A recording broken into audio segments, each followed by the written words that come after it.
What is good, yo? It's your boy Ty back here with another video, and in this video today, guys, we're gonna be ranking the top 10 power forwards right now in NBA 2K23 MyTEAM. Now, the Dark Matters as well as Galaxy Opal AD, they're not gonna be ranked on this list today, just simply put because they are not attainable yet. Guys like Scottie Pippen, he's on the small forward list. Kevin McHale going to be on the center list. Same thing, Jermaine O'Neal going to be on that center list as well. So this is going to be the power forward list. Just so you guys know, Blake Griffin, Boncaro also on my center list. So just kind of telling you guys that right now. So when you don't see them, you're not like, Ty, well, why is he didn't make the list? Well, it's exactly why I just mentioned, because they're not technically at that power forward position. Now, before I dive any further into this, man, make sure to smash that subscribe button if you are new. We're on the road towards 110,000 subscribers. Starting the list off at number 10, we've got one of the most expensive players in the entire game, in the Amethyst, Karl Malone. Now, you guys might be wondering, well, Ty, why is Karl Malone so dang expensive? Well, it's because he locks in for that Jaylen Brown, and there's a glitch to basically get all your MT back.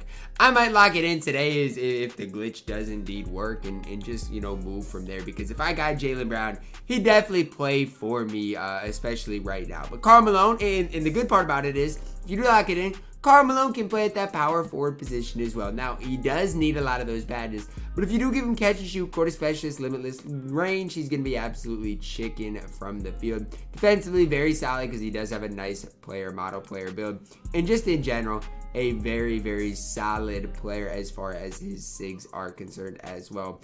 I'm a pretty big fan of Karl Malone. I just feel like his player model gives him that advantage every single year. At number 9, we do got another Amethyst player, this one being Pascals Jacob. Now, Siakam only comes with 28 base badges. He lacks a little bit in the athleticism category and the strength, speed, and acceleration. I'd like to see that be a little bit higher. But one thing we know about Pascals Jacob is his release is always super easy to grade, and this year it's no different. On the defensive end of the court, he is going to be one of the top power forward defenders in the entire game. I know I said the entire game. I mean that.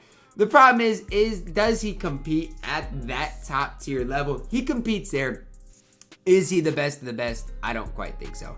And that is why I can't be any higher on Pascals Jacob here, coming in at number 9. At number 8, we're plugging in a trophy case player, this one being Pink Diamond Anton Jameson. I think he's just that little better version of a guy like Pascals Jacob. Pretty similar, right, in general. The big thing is I prefer Siakam's release. Anton Jameson is going to be better at nearly everything else. Has that Brook Lopez base, which if you don't know what that looks like, just go watch my Elgin Baylor gameplay. It's a pretty ugly release, to say the least. I'm definitely not a fan of that release. But even with that mediocre, very mid release, I think Anton Jameson does give you enough on the court to make this list and to be up here at number 8. At number 7, we got maybe the most hyped up player right now at this current stage of my team in the Amethyst Robert Ori.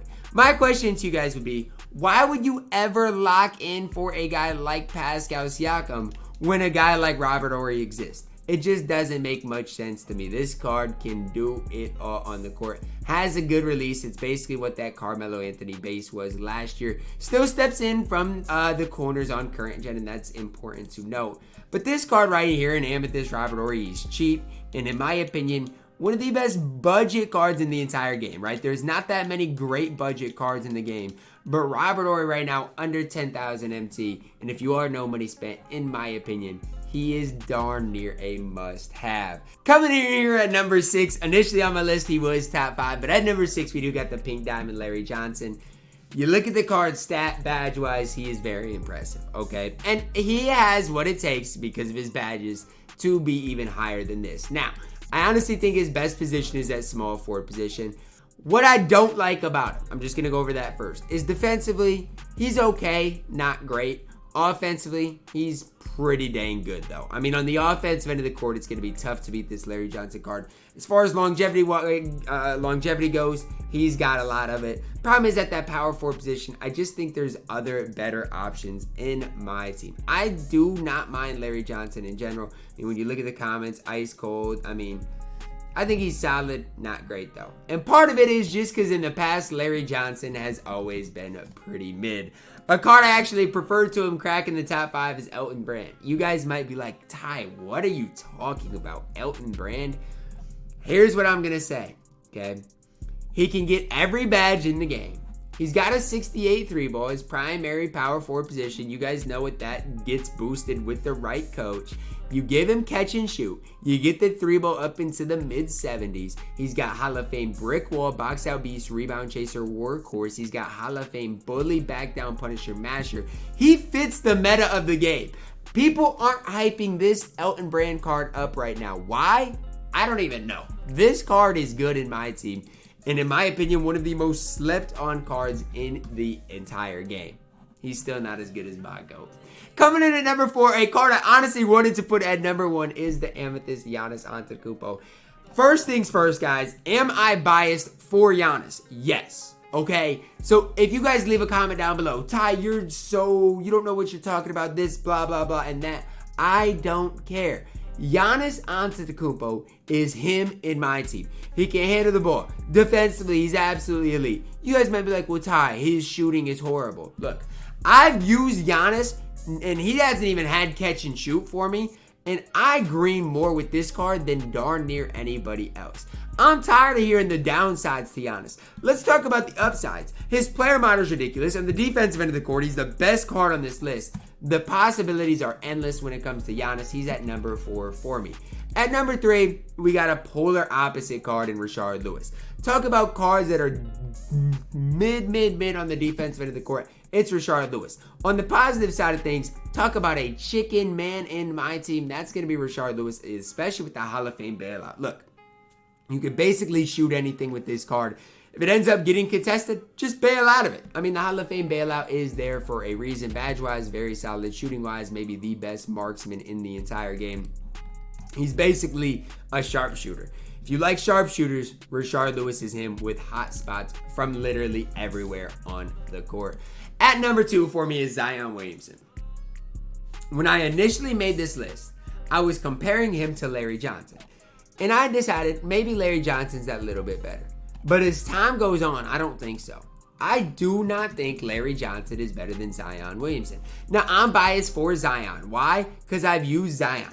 But I mean, you look at it. Dunking is so overpowered in my team right now. Zion's the better dunker. 3-ball basically the same. Zion's release is slow, but it's easy to green. Speed, Zion's got that. Strength, Zion's got that. And overall, I just think Zion's the overall better power forward in my team. You can play Zion at center, though. A lot of people are sleeping on it because of his size. But trust me, he competes with anybody at that center position as well. And coming in as my best overall power forward right now in my team, we've got Big Game James Worthy. 83 3-ball, 90 driving dunk, can handle the ball, 90 speed, 85 lateral quickness, solid enough release. I think as an overall trophy case card, this card is up there for being one of the best. I might be biased for him, but he can shoot, he can defend, he can do it all on the court. If you want to play him at small forward, he can do that. If you want to play him at power forward, he can do that as well. Now, if we do get a new LeBron, new cards like that, he's going to get a new Giannis. He's going to get overpassed or surpassed decently soon. But right now, Big Game James is my overall best power forward in NBA 2K23 MyTEAM.